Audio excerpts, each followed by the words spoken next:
గత ప్రభుత్వంలో మంత్రిగా పనిచేసిన విడుదల రజని చిలకలూరుపేట శాసనసభ్యురాలప్పుడు ఆమె ఏ క్షణమైనా సరే ఏసీబీ అధికారులు అరెస్ట్ చేసే అవకాశం ఉంది.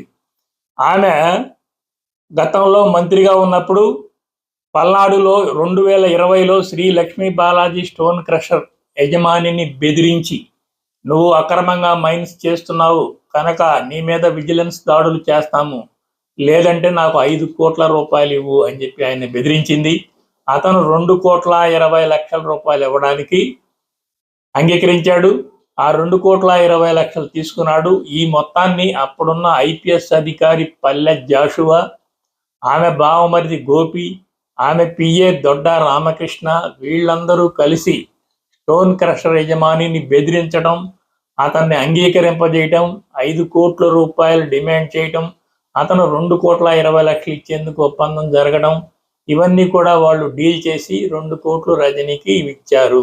యాక్చువల్గా అతను అక్రమ మైనింగ్కి పాల్పడుతున్నప్పుడు విజిలెన్స్ రిపోర్టు సిద్ధం చేస్తామని బెదిరించారు, కానీ విజిలెన్స్ రిపోర్ట్ ఏమి సిద్ధం చేయకుండా అతనితో రాజీ పడి అతని దగ్గర లంచం తీసుకున్నారు.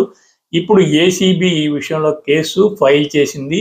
A1గా విడుదల రజని, A2గా అప్పటి ఐపీఎస్ అధికారి పల్లె జాషువా, A3గా ఆమె బావమరిది గోపి, A4గా ఆమె పిఏ దొడ్డ రామకృష్ణ పేర్లు నమోదు చేశారు.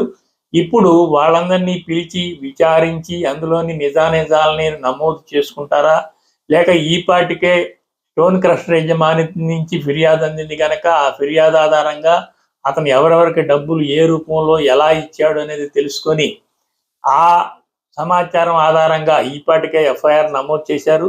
ఆ సమాచారం ఆధారంగా వీళ్ళందరినీ అరెస్ట్ చేస్తారా, ఏ విషయం తేలాలి.